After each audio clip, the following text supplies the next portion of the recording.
Hello viewers, অচিত দারফি coaching চ্যানেলে তোমাদের সকলকে স্বাগত জানাই। আজকের এই ভিডিওটিতে তোমরা যারা ক্যালকাটা ইউনিভার্সিটিতে বিএ হিস্ট্রি অনার্সে বা জেনারেলে 4th সেমিস্টারে পড়ছো, তোমাদের যে এসিসি B1 পেপারটি রয়েছে পপুলার কালচার, এই পেপারটির সাজেশন 2024-এর সাজেশন অনুযায়ী একটি 15 নম্বরের ইম্পর্টেন্ট প্রশ্ন বা সাজেশনের প্রথম প্রশ্ন, জনসংস্কৃতি বলতে কি বোঝো, জনসংস্কৃতির বৈশিষ্ট্যগুলি আলোচনা করো। এর উত্তরটি নিয়ে আলোচনা করবো এই ভিডিওটিতে। দেখো, তোমাদের এই পেপারে একটি মেলার উপরে প্রতিবেদন লিখতে হবে 1000 শব্দের, যার উত্তর কিন্তু আমি ইতিমধ্যে আমার চ্যানেলে আপলোড করে দিয়েছি। তার লিঙ্ক দেওয়া থাকবে ভিডিও ডেসক্রিপশন বক্সে, তোমরা সেই প্রশ্নের উত্তরটি দেখে নিও। এখন আমরা আলোচনা করব জনসংস্কৃতি কাকে বলে এবং জনসংস্কৃতির বৈশিষ্ট্যগুলি কি কি। তো জনসংস্কৃতির যে ডেফিনেশন মানে ব্যাখ্যা, সেই ব্যাখ্যার ভিতরেই কিন্তু তার বৈশিষ্ট্যগুলি লুকিয়ে রয়েছে। তো দেখো, প্রথমে বলা হচ্ছে জনসংস্কৃতি পপুলার কালচার বা সংক্ষেপে পপ কালচার সাধারণভাবে একটি নির্দিষ্ট সমাজের ঐতিহ্য এবং বস্তুগত সংস্কৃতিকে বোঝায়। আধুনিক পশ্চিমা জগতে জনসংস্কৃতি বলতে সাংস্কৃতিক পণ্য যেমন সঙ্গীত, শিল্প, সাহিত্য, ফ্যাশন, নৃত্য, চলচ্চিত্র, সাইবার কালচার, টেলিভিশন এবং রেডিওকে বোঝায়, যা সমাজের সংখ্যাগরিষ্ঠ জনসংখ্যা গ্রহণ করে। জনসংস্কৃতির ব্যাপক গ্রহণযোগ্যতা ও আবেদন রয়েছে। জনপ্রিয় সংস্কৃতি শব্দটি 19 শতকের মাঝামাঝি সময়ে আবির্ভূত হয়। প্যারা করে দেখো, সমাজের সদস্যদের দ্বারা স্বীকৃত বিভিন্ন বিশ্বাস বা অনুশীলন এবং সাংস্কৃতিক ঐতিহ্য অর্থাৎ ঐতিহাসিক স্থাপনা ও বিভিন্ন আচার অনুষ্ঠান ও বিভিন্ন শিল্প, যা পূর্ববর্তী প্রজন্ম থেকে মানুষ উত্তরাধিকার সূত্রে পেয়ে থাকে, যা একটি নির্দিষ্ট সময়ে ওই সমাজের সর্বব্যাপী ও প্রাধান্য বিস্তারকারী হয়ে থাকে, তাকে জনসংস্কৃতি বা পপুলার কালচার বলা হয়। জনসংস্কৃতি বলতে প্রাধান্য বিস্তারকারী ঐতিহাসিক স্থাপনা ও বিভিন্ন আচার অনুষ্ঠান ও বিভিন্ন অনুভূতি ও কর্মকাণ্ডের মিথস্ক্রিয়াকে বোঝানো হয়। অনেকে কখনো কখনো জনসংস্কৃতিকে তুচ্ছ এবং মূল ধারার সম্মতিসূচক গ্রহণযোগ্যতা পাওয়ার জন্য শিক্ষা, সাহিত্য, চলচ্চিত্র, সংবাদ, ভিডিও গেম, সংস্কৃতির বুদ্ধিবৃত্তিকে সুচিন্তিতভাবে অতি সরলীকরণ বলে জ্ঞান করেন।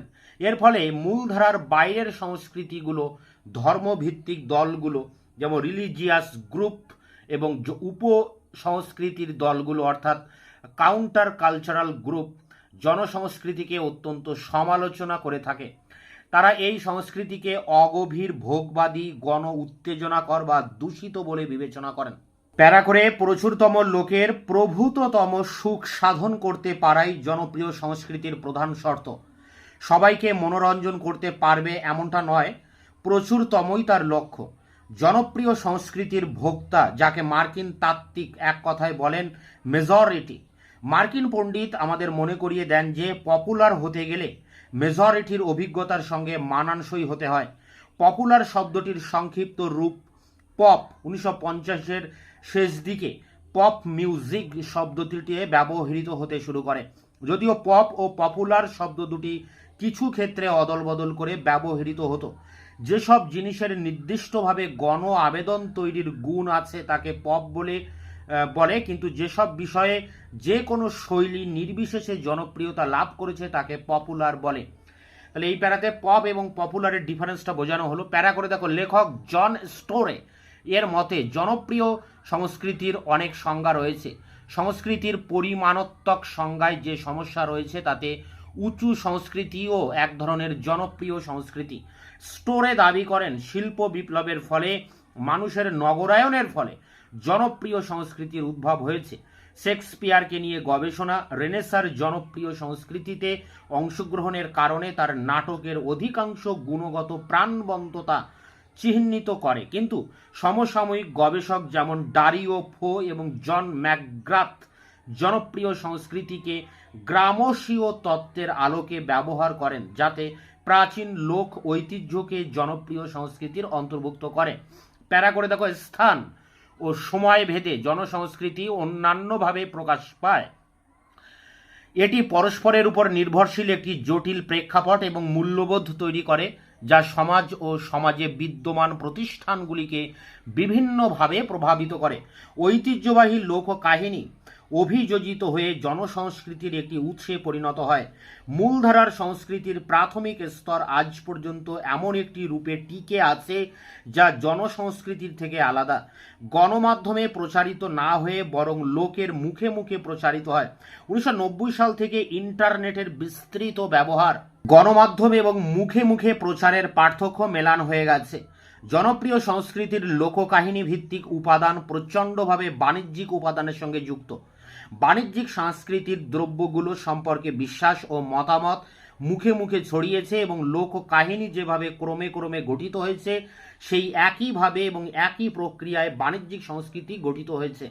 প্যারা করে একথা বলা হয়ে থাকে যে জনপ্রিয় সংস্কৃতি সাধারণ মানুষদের মনকে লঘু করে তোলে, তাদেরকে আরও নিষ্ক্রিয় এবং সহজে নিয়ন্ত্রণযোগ্য করে দেয়। যদিও জনসংস্কৃতি প্রাধান্য বিস্তারকারী সংস্কৃতি ও উপসংস্কৃতির বিরুদ্ধে বিদ্রোহের উপায় হিসেবে ব্যবহৃত হতে পারে।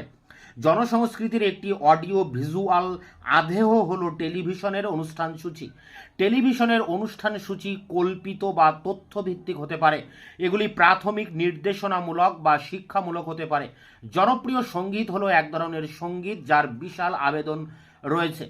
প্যারা করে পণ্ডিতরা শিল্প বিপ্লব উদ্ভূত মধ্যবিত্ত শ্রেণীর দ্বারা জনসংস্কৃতির উত্থানের উৎস খুঁজে পেয়েছেন। তাদের মতে শিল্প বিপ্লবের ফলে যারা শ্রমিক শ্রেণীতে অন্তর্ভুক্ত হয়েছিল তা এবং তাদের ঐতিহ্যগত কৃষি জীবন থেকে অনেক দূরে শহুরে পরিবেশে চলে এসেছিল, তারা তাদের পিতামাতা এবং মনিবদের থেকে আলাদা হওয়ার অংশ হিসেবে তাদের সহকর্মীদের সাথে দুঃখ কষ্ট ভাগ করে নেওয়ার জন্য তাদের নিজস্ব সংস্কৃতি তৈরি করতে শুরু করে এবং ব্যাপক জনপ্রিয়তা পায়।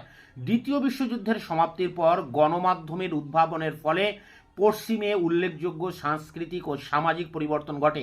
একই সময়ে বিশেষ করে পুঁজিবাদ মুনাফা তৈরির প্রয়োজনীয়তা থেকে বিপণনের ভূমিকা গ্রহণ করে এবং নতুন উদ্ভাবিত সাংস্কৃতিক পণ্যগুলো বিভিন্ন শ্রেণীর কাছে বাজারজাত করে। জনসংস্কৃতির অর্থ তখন গণসংস্কৃতি, ভোক্তা সংস্কৃতি, চিত্র সংস্কৃতি, মিডিয়া সংস্কৃতি এবং গণভোগের জন্য নির্মাতাদের দ্বারা তৈরি সংস্কৃতির সাথে মিশে যেতে শুরু করে। প্যারা করে দার্শনিক কার্ল মার্কসের মতে সমাজের মৌল কাঠামোর উপর ভিত্তি করে গড়ে ওঠে উপরিকাঠামো। সংস্কৃতি উপরিকাঠামোর অংশ। সমাজ বিবর্তনের ধারায় বিভিন্ন পর্বে সমাজের মৌল কাঠামো পরিবর্তিত হয়েছে, সেই সাথে পরিবর্তিত হয়েছে উপরিকাঠামো তথা সংস্কৃতিও। ভালো মন্দের বিচারে অনেক সংস্কৃতি টিকে গেছে, আবার অধিকাংশই পরিত্যক্ত হয়েছে। সমালোচকদের মতে চতুর্থ শিল্প বিপ্লব যুগেও সমাজের উপরিকাঠামোর পরিবর্তন ঘটবে, এটাই স্বাভাবিক। আর স্মার্ট প্রযুক্তি এক্ষেত্রে অনন্য মাত্রা যোগ করেছে। পুঁজিবাদ প্রযুক্তিকে ব্যবহার করে মুনাফা তৈরি করে। আজ প্রত্যেকের হাতে হাতে ইন্টারনেটযুক্ত মোবাইল ফোন। পুঁজিবাদ বলছে তুমি হতে পারো সেরা এবং তুমি নিজে পয়সা উপার্জন করতে পারো তোমার মেধা, প্রতিভা ও শরীর দিয়ে।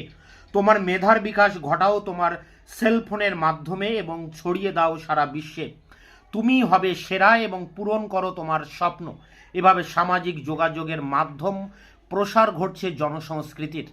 প্যারা করে এটি শেষ para. YouTube, TikTok video, Facebook reels, TikTok video, OTT platform, image ও video sharing site, community blog, video hosting site ইত্যাদিতে আমরা জনপ্রিয় সংস্কৃতির প্রচার ও প্রসার দেখতে পাই, যা সারা বিশ্বের জনসংখ্যার একটি বৃহৎ অংশ দেখে থাকে এবং প্রতিক্রিয়া জানায়। একথা ঠিক আজকের এই অতি আধুনিক ও স্মার্ট প্রযুক্তির যুগে জনপ্রিয় সংস্কৃতিকে, এখানে জনপ্রিয় বলতে জনসংস্কৃতিকে অস্বীকার করার উপায় নেই।